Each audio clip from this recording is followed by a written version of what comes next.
Hello दोस्तों, कैसे हैं आप सब। उम्मीद है स्वस्थ होंगे। दोस्तों, आज की इस सुपर फास्ट वीडियो में जिसे सबसे ज़्यादा टफ माना जाता है वो है पैडागॉजी। हिंदी का व्याकरण तो सही है, लेकिन जो पैडागॉजिकल कॉन्सेप्ट आते हैं एग्ज़ाम में, इसमें काफ़ी कन्फ्यूजन बनी रहती है। उसी पर आधारित आज की यह वीडियो है। अगर आप चैनल पर नए आए हैं तो चैनल को ज़रूर से ज़रूर सब्सक्राइब कर लें, ताकि ऐसे ही महत्वपूर्ण वीडियो आप सब तक पहुंचती रहे। तो आइए दोस्तों, शुरू करते हैं आज की क्लास। पहला प्रश्न है, द्विभाषिक बच्चे डॉट डॉट डॉट विकास, सामाजिक सहिष्णुता और डॉट डॉट डॉट चिंतन में अपेक्षाकृत बेहतर होते हैं। आपके ऑप्शन है संज्ञानात्मक विस्तृत, संक्रियात्मक सीमित, संक्रियात्मक केंद्रित, संज्ञानात्मक सीमित। तो दोस्तों, द्विभाषिक बच्चे का अर्थ क्या होता है तो वो जानिए। द्विभाषिक बच्चे वो होते हैं जो बच्चे ज़्यादा भाषाओं से जुड़े होते हैं, उन्हें द्विभाषिक बच्चे कहा जाता है। और दोस्तों, इसका अगर सही ऑप्शन देखा जाए तो इसका सही ऑप्शन ए हो जाएगा, संज्ञानात्मक विस्तृत। अगर हम बात करें संज्ञानात्मक सीमित की तो ये निगेटिव पॉइंट हो जाएगा। संक्रियात्मक सीमित ये भी निगेटिव, संक्रियात्मक केंद्रित ये भी निगेटिव। तो दोस्तों, द्विभाषिक बच्चे संज्ञानात्मक विकास, सामाजिक सहिष्णुता और विस्तृत चिंतन में अपेक्षाकृत बेहतर होते हैं, इसलिए आपका ए ऑप्शन बिल्कुल सही हो जाएगा। दूसरा प्रश्न है, राहुल की मां ने अपने परिवार के सदस्यों से अनुरोध किया है कि वे घर में एक ही भाषा का प्रयोग करें, जिससे कि राहुल का भाषाई विकास ठीक से हो सके। उनके बारे में आप क्या कहेंगे। आपके ऑप्शन हैं, वह राहुल के भाषिक परिवेश में किसी प्रकार का अवरोध नहीं चाहती, वह राहुल के भाषाई विकास हेतु विशेष प्रयत्न कर रही है, वह भाषा अर्जन के सिद्धांतों की गहरी समझ रखती है, या वह राहुल को समृद्ध भाषिक परिवेश से वंचित कर रही है। तो दोस्तों, सही ऑप्शन क्या हो जाएगा। राहुल की माँ जो है वो उसने अपने परिवार में अनुरोध किया है परिवार के सदस्यों से कि घर में एक ही भाषा। दोस्तों याद रखिए, जहाँ पर एक ही आ जाए, केवल आ जाए, तो ये सभी चीज़ें निगेटिव पॉइंट में आ जाती हैं। तो एक ही भाषा का प्रयोग करने के लिए वहाँ पर उसकी माँ कह रही है, राहुल की माँ। तो आप अगर ऑप्शन को देखेंगे तो आपका डी ऑप्शन बिल्कुल सही हो जाएगा कि वह राहुल को समृद्ध भाषिक परिवेश से वंचित कर रही है। आपका डी ऑप्शन बिल्कुल सही हो जाएगा। निगेटिव प्रश्न का निगेटिव उत्तर, पॉजिटिव प्रश्न का पॉजिटिव उत्तर, ये ट्रिक आपको अपनाते हुए चलना है। तीसरा प्रश्न है, बच्चों के भाषा विकास के लिए जरूरी है बच्चों को। आपके ऑप्शन है, अनुकरण के लिए प्रोत्साहित करना, भाषा प्रयोग के अवसर देना, व्याकरण सीखने हेतु प्रोत्साहित करना, साहित्य पढ़ने के लिए पुरस्कृत करना। तो दोस्तों, अगर बच्चों में भाषा विकास के लिए क्या जरूरी होना चाहिए, तो बच्चों को क्या करना चाहिए कि उन्हें भाषा प्रयोग के ज़्यादा से ज़्यादा अवसर देना चाहिए। आपका बी ऑप्शन बिल्कुल सही हो जाएगा। अनुकरण के लिए प्रोत्साहित करना, ये निगेटिव पॉइंट हो जाएगा, क्योंकि अनुकरण का अर्थ होता है नकल करके सीखना। तो नकल करने के लिए अगर आप प्रोत्साहित कर रहे हैं तो यह निगेटिव हो जाएगा। व्याकरण सीखने के लिए प्रोत्साहित करना, ये भी निगेटिव है, क्योंकि वह कहीं ना कहीं व्याकरण सीखने हेतु प्रोत्साहित करना निगेटिव पॉइंट है। व्याकरण एक विषय हो जाता है जिसको कि उसी को सीखने के लिए प्रोत्साहित करना, ये भी निगेटिव पॉइंट है। और बाल साहित्य पढ़ने के लिए पुरस्कृत करना कि आप बाल साहित्य पढ़ेंगे तो आपको पुरस्कार मिलेगा, तो ये भी आपका निगेटिव पॉइंट है। आपका सही ऑप्शन है, अगर आप भाषा प्रयोग का ज़्यादा अवसर देंगे बच्चों को तो उनमें भाषा विकास अधिक होगा। चौथा प्रश्न है, त्रिभाषा सूत्र के अनुसार स्कूल में पहली भाषा जो पढ़ाई जाए वह डॉट डॉट डॉट हो या डॉट डॉट भाषा। तो दोस्तों, त्रिभाषा सूत्र के अनुसार स्कूल में पहली भाषा जो पढ़ाई जाए वह होनी चाहिए आपकी क्या होनी चाहिए। पहली भाषा आपकी मातृभाषा होनी चाहिए या फिर क्षेत्रीय भाषा। आपका ए ऑप्शन यहाँ पर बिल्कुल सही हो जाएगा, क्योंकि दोस्तों एनईपी में सबसे ज़्यादा महत्व दिया गया है मातृभाषा को। राष्ट्रीय शिक्षा नीति 1968 के तहत ये त्रिभाषा फार्मूला आया है। इसमें मातृभाषा हो या क्षेत्रीय भाषा, उसी को महत्व दिया गया है। पहली आपकी मातृभाषा होनी चाहिए, दूसरी आपकी क्षेत्रीय भाषा होनी चाहिए और तीसरी आप अंग्रेजी की बात करेंगे। 5वां प्रश्न है, दूसरी कक्षा में पढ़ने वाली सीमा हिंदी की कक्षा में अपनी मातृभाषा में बात करती है, आप क्या करेंगे? दोस्तों, एक सीमा बच्ची है, वह हिंदी की कक्षा में अपनी मातृभाषा में बात करती है, तो उसके लिए आप क्या करेंगे? अर्थात आप अगर पढ़ा रहे हैं और सीमा एक बच्ची है, अगर वह मातृभाषा में बात कर रही है हिंदी के क्लास में, तो आप क्या करेंगे? तो आपके ऑप्शन हैं, बाकी बच्चों से उसकी भाषा सीखने के लिए कहेंगे, उसे डांटेंगे कि वह कक्षा में मातृभाषा का प्रयोग न करे, उसे बिल्कुल अनदेखा करके पढ़ाते रहेंगे, उसकी भाषा को समझने की कोशिश करेंगे। तो दोस्तों, इन ऑप्शनों में अगर देखा जाए तो सबसे बेस्ट ये है कि उसकी भाषा को समझने की कोशिश करेंगे। आपका डी ऑप्शन बिल्कुल सही हो जाएगा। अगर जैसे वहाँ पर टीचर नया है तो वह उसकी भाषा को समझने का प्रयास करेगा। 6ठा प्रश्न है, पूरी पाठ्यचर्या में भाषा की भूमिका अनदेखा नहीं किया जा सकता। तो आपके ऑप्शन हैं, ज्ञान निर्माण, व्याकरण निर्माण, आकलन निर्माण या मूल्य निर्माण। तो दोस्तों, अगर देखी जाए कि पूरी पाठ्यचर्या में भाषा की भूमिका को अनदेखा नहीं किया जा सकता, तो सही ऑप्शन आपका हो जाएगा ए, ज्ञान निर्माण। क्योंकि दोस्तों, यही एक ऐसी चीज है जिसको कि पूरा करने के लिए बच्चा स्कूल जाता है। अगर बच्चे के मस्तिष्क में ज्ञान निर्माण नहीं हुआ तो फिर पढ़ने से उसको क्या ही मतलब निकलेगा। तो इसलिए आपका ए ऑप्शन बिल्कुल सही हो जाएगा, ज्ञान निर्माण। 7वां प्रश्न है, प्राथमिक कक्षाओं के भाषा शिक्षक होने के नाते आपकी महत्वपूर्ण भूमिका है। प्राथमिक कक्षा की बात की जा रही है दोस्तों, जिसमें कि भाषा शिक्षक होने के नाते महत्वपूर्ण भूमिका आपकी क्या रहने वाली है। आपके ऑप्शन है, बच्चों को वाद विवाद हेतु तैयार करना, विद्यार्थियों को सर्वाधिक अंक प्राप्त करने हेतु तैयार करना, कक्षा में पाठ्य पुस्तक का अच्छी तरह से निर्वाह करना, या फिर बच्चों की भाषाई क्षमता के विकास हेतु तरह तरह के अवसर जुटाना।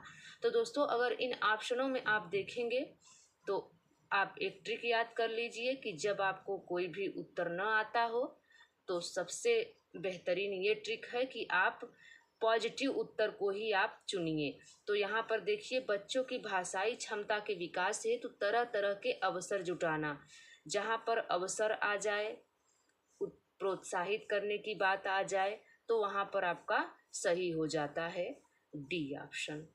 यहाँ पर डी ऑप्शन आपका सही हो जाएगा। और बाकी अगर देखा जाए तो बच्चों को वाद विवाद हेतु तैयार करना, कि बच्चे वाद विवाद करें, तो ये भी आपका निगेटिव पॉइंट हो जाएगा। सर्वाधिक अंक प्राप्त करना, ग्रेड, ये सब निगेटिव पॉइंट होते हैं। पाठ्य पुस्तक की अच्छी तरह से निर्वाह करना, कहीं ना कहीं यह पाठ्य पुस्तक तक ही ज्ञान सीमित हो जाएगा, तो ये भी आपका निगेटिव पॉइंट है। तो आपका डी ऑप्शन सबसे बेस्ट है। 8वां प्रश्न है, प्राथमिक स्तर पर लेखन क्षमता के संदर्भ में सर्वाधिक महत्वपूर्ण है। प्राथमिक स्तर पर लेखन क्षमता के संदर्भ में क्या सर्वाधिक महत्वपूर्ण है? आपके ऑप्शन है, मौलिक विचार, श्रुतलेख, सुलेख, वर्तनी। तो दोस्तों, अगर देखा जाए मौलिक विचार को, तो मौलिक विचार क्या होता है? लेखन क्षमता अगर आपको बढ़ाना है तो आप अपने विचारों को शब्दों में लिख रहे हो, तो उससे अच्छा क्या हो सकता है? कुछ नहीं हो सकता। तो आपका ए ऑप्शन बिल्कुल सही हो जाएगा, मौलिक विचार। अगर आप श्रुतलेख की बात करते हो तो श्रुतलेख को सुना और लिख दिया, सुलेख की बात अगर करें तो देख कर लिख दिया, और वर्तनी की बात करें तो वर्तनी देखकर सही कर दिया। तो सबसे बेस्ट ऑप्शन आपका मौलिक विचार है।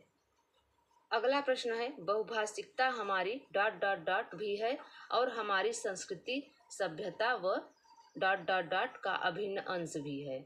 तो दोस्तों, बहुभाषिकता क्या है? तो आपके ऑप्शन है, विडंबना संस्कृति, चुनौती संस्कृति, पहचान संस्कृति या समस्या पहचान। आपको सभी ऑप्शन में दो चीज़ें दिखाई पड़ रही हैं, जो सुटेबल हो वही आपको भरना है। तो बहुभाषिकता हमारी क्या है? हमारी पहचान है और हमारी सभ्यता व संस्कृति का अभिन्न अंश भी है। तो आपका सी ऑप्शन बिल्कुल सही हो जाएगा। दोस्तों, ये प्रश्न एग्ज़ाम में कई बार पूछा जा चुका है, तो इसलिए आप इसको भी ध्यान में रखिए। 10वां प्रश्न है, वाणी डॉट डॉट डॉट होती है तथा लिखित भाषा की तुलना में काफ़ी तेजी से बदलती रहती है। आपके ऑप्शन है स्थिर, अस्थाई, अस्थाई, गौण। तो दोस्तों, वाणी की अगर बात की जाए तो वाणी एक मौलिकता के अंतर्गत आने वाले विचार होते हैं जो कि जीभ पर होते हैं, जो बोला जाता है। तो इसे अस्थाई श्रेणी में रखा जाता है क्योंकि ये काफ़ी तेजी से बदलती रहती है लिखित भाषा की तुलना में। तो आपका बी ऑप्शन बिल्कुल सही हो जाएगा। वाणी अस्थाई होती है और लिखित भाषा की तुलना में काफ़ी तेजी से बदलती रहती है। 11वां प्रश्न है, बहुभाषी कक्षा से तात्पर्य है। आपके ऑप्शन है जिस कक्षा में प्रत्येक बच्चे के घर की बोली को सम्मान दिया जाता है, जहां बहुत सी भाषाओं का अध्ययन किया जाता है, जिस कक्षा में शिक्षक शिक्षिका 2 या 2 से अधिक भाषाएं पढ़ लिख सकते हों, जिस कक्षा में कम से कम भाषाओं में पाठ्य पुस्तक उपलब्ध हो। तो दोस्तों, सबसे पहले तो आपको यह जानना चाहिए कि बहुभाषी का अर्थ क्या होता है। तो बहुभाषी का अर्थ होता है जहाँ पर बहुत सी भाषाओं को सम्मान दिया जाता हो। तो दोस्तों, अगर आप ए ऑप्शन देखेंगे, यही सही हो जाएगा। जिस कक्षा में प्रत्येक बच्चे के घर की बोली को सम्मान दिया जाता है, इससे बेस्ट ऑप्शन आपका कोई नहीं हो सकता, इसलिए आपका ए ऑप्शन बिल्कुल सही हो जाएगा। बहुभाषिकता में मातृभाषा, क्षेत्रीय भाषा होनी चाहिए, तो इसलिए आपका ए ऑप्शन बिल्कुल सही हो जाएगा। 12वां प्रश्न है, संज्ञान के स्तर पर विकसित डॉट डॉट डॉट में आसानी से अनुदित होती रहती है अन्य भाषाएं। तो दोस्तों, आपके ऑप्शन है व्याकरण क्षमता, तर्क क्षमता, भाषा क्षमता, ज्ञान क्षमता। तो बताइए दोस्तों, आपका इसमें से सही आंसर क्या हो जाएगा। तो दोस्तों, संज्ञान के स्तर पर विकसित भाषा क्षमता में आसानी से अनुदित होती रहती है अन्य भाषाएं। तो आपका सी ऑप्शन यहाँ पर बिल्कुल सही हो जाएगा। 13वां प्रश्न है, भाषा शिक्षण को डॉट डॉट डॉट संदर्भ में रखकर देखने की आवश्यकता है। तो दोस्तों, आपके ऑप्शन है सांस्कृतिक, नैतिक, बहुभाषी, आर्थिक। तो दोस्तों, अगर हम ऑप्शन को देखें तो भाषा शिक्षण को बहुभाषी संदर्भ में रखकर देखने की आवश्यकता है। आपका सी ऑप्शन यहाँ पर बिल्कुल सही हो जाएगा। बहुभाषी का अर्थ ये होता है दोस्तों, जहाँ पर कि क्षेत्रीय भाषा, मातृभाषा को सम्मान दिया जाता हो।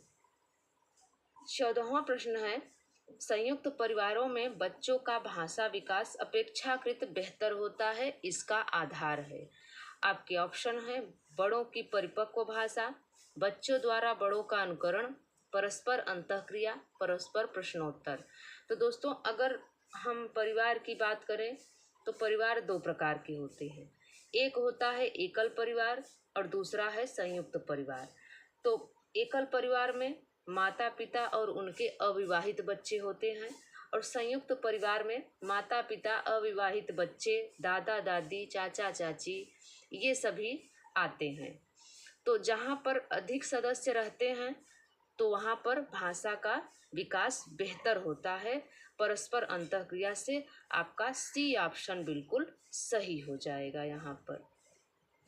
दोस्तों, वाइगोत्स्की क्या कहते हैं? वाइगोत्स्की कहते हैं कि बच्चे का विकास समाज में होता है, जहाँ पर अधिक सदस्य रहते हैं, जहाँ पर अधिक लोग रहते हैं, वहाँ पर बच्चे की भाषा का अधिक विकास होता है।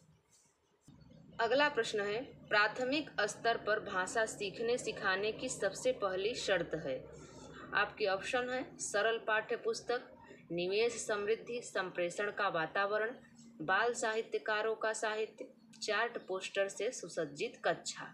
तो दोस्तों, अगर प्राथमिक कक्षा है, प्राथमिक स्तर पर भाषा सीखने सिखाने की सबसे पहली शर्त क्या होती है कि निवेश, समृद्धि, संप्रेषण का वातावरण। आपका बी ऑप्शन यहाँ पर बिल्कुल सही हो जाएगा, क्योंकि दोस्तों जहाँ पर वातावरण अच्छा रहेगा वहाँ पर बच्चे सीखेंगे। अगर वातावरण अच्छा है तो बच्चे अच्छा सीखेंगे, वातावरण अगर खराब है तो बच्चे का व्यवहार खराब हो सकता है। 16वां प्रश्न है, पहली दूसरी कक्षा में अनेक बच्चे हिंदी भाषा सीखते समय अपनी मातृभाषा का प्रयोग करते हैं, यह क्या है? यह आपके ऑप्शन है स्वीकार्य है, अस्वीकार्य है, वैध नहीं है, बहुत गलत है। दोस्तों अगर पहली और दूसरी कक्षा में बच्चे हिंदी भाषा सीखते समय अपनी मातृभाषा का प्रयोग करते हैं, मदर लैंग्वेज की बात करते हैं, मदर लैंग्वेज में बात करते हैं, तो यह क्या है? तो यह आपका ए ऑप्शन बिल्कुल सही हो जाएगा कि यह स्वीकार्य है। और बाकी अस्वीकार्य, वैध नहीं, बहुत गलत, ये सभी निगेटिव हैं, तो इनको आपको नहीं लेना है। हमेशा आपको पॉजिटिव आंसर ही चुनना है। 17 नंबर प्रश्न है, प्राथमिक स्तर पर भाषा शिक्षण के संदर्भ में कौन सा कथन सर्वाधिक उचित है? दोस्तों प्राथमिक स्तर पर भाषा शिक्षण के संदर्भ में कौन सा कथन उचित है आपको बताना है। आपके ऑप्शन है, बच्चों को क्रम से भाषा कौशल सिखाए जाने चाहिए, बच्चों को केवल भाषा की पाठ्य पुस्तक पढ़ानी चाहिए, सभी बच्चों की प्रगति समान रूप से ही होनी चाहिए, या बच्चों को विभिन्न प्रकार का बाल साहित्य पढ़ने के अवसर देना चाहिए। तो दोस्तों भाषा शिक्षण के संदर्भ में कौन सा कथन सर्वाधिक उचित है? अगर आप यहाँ पर देखेंगे तो आपका पॉजिटिव आंसर क्या हो जाएगा? आपका पॉजिटिव आंसर डी हो जाएगा, बच्चों को विभिन्न प्रकार का बाल साहित्य पढ़ने के अवसर दिया जाना चाहिए। तो आपका यहाँ पर डी ऑप्शन बिल्कुल सही हो जाएगा। और अगर हम देखें तो क्रम से, पाठ्य पुस्तक और एक ही होनी चाहिए, तो ये सभी आपका निगेटिव पॉइंट हो जाएगा, आपको ये टिक नहीं करना है। पॉजिटिव प्रश्न का पॉजिटिव उत्तर ही टिक करना है। 18वां प्रश्न है, माया अक्सर शब्दों को लिखते समय अक्षरों को छोटा बड़ा लिखती है, उनके बीच समान दूरी नहीं रख पाती है, माया संभवतः ... के कारण ऐसा करती है। आपके ऑप्शन है लापरवाही, अज्ञानता, डिस्ग्राफिया, अरुचि। तो दोस्तों माया एक बच्ची है, वह शब्दों को लिखते समय शब्दों को छोटा बड़ा लिखती है, उनके बीच समान दूरी नहीं रख पाती है। तो माया क्या है? संभवतः वह किस कारण ऐसा करती है? तो वह ऐसा करती है डिस्ग्राफिया के कारण। आपका सी ऑप्शन बिल्कुल सही हो जाएगा। डिस्ग्राफिया क्या होता है? यह लेखन अक्षमता होती है, यह एक डिसेबिलिटी है, एक विकार है।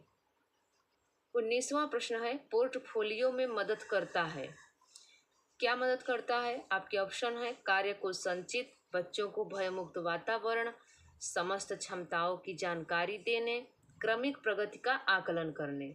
तो पोर्टफोलियो का अर्थ क्या होता है सबसे पहले वह भी आप जान लीजिए दोस्तों, कि पोर्टफोलियो एक बच्चे का लेखा जोखा होता है, चाहे वह प्राथमिक हो या उच्च प्राथमिक हो। जैसे जैसे बच्चे प्रगति करते हैं, सीखते हैं, उन्होंने क्या सीखा, कैसे सीखा, बच्चा कितना पढ़ रहा है, कैसे पढ़ रहा है, उसमें क्या कमी है, क्या सुधार करना है, इस सभी का लेखा जोखा उसमें होता है, उसी को पोर्टफोलियो कहा जाता है। तो पोर्टफोलियो मदद करता है किसमें? बच्चे की क्रमिक प्रगति का आकलन करने में। आपका डी ऑप्शन बिल्कुल सही हो जाएगा। लास्ट प्रश्न है, भाषा का मनुष्य की और मनुष्य का भाषा के साथ गहरा संबंध होता है। आपके ऑप्शन है अस्मिता व्यापार, व्यवहारिकता व्यवहार, अस्मिता विचार, वैचारिकता व्यापार। तो दोस्तों भाषा का मनुष्य की और मनुष्य का भाषा के साथ गहरा संबंध होता है, किससे? अस्मिता और विचार से। तो आपका सी ऑप्शन यहाँ पर बिल्कुल सही हो जाएगा। दोस्तों आपको यह वीडियो कैसी लगी? अगर आपको यह वीडियो हेल्पफुल लगी हो तो आप यहाँ पर लाइक ज़रूर करें, क्योंकि दोस्तों आपके लाइक से हमें मोटिवेशन मिलता है और भी कार्य करने की प्रेरणा मिलती है। तो मिलते हैं दोस्तों अगली वीडियो में, तब तक के लिए नमस्कार।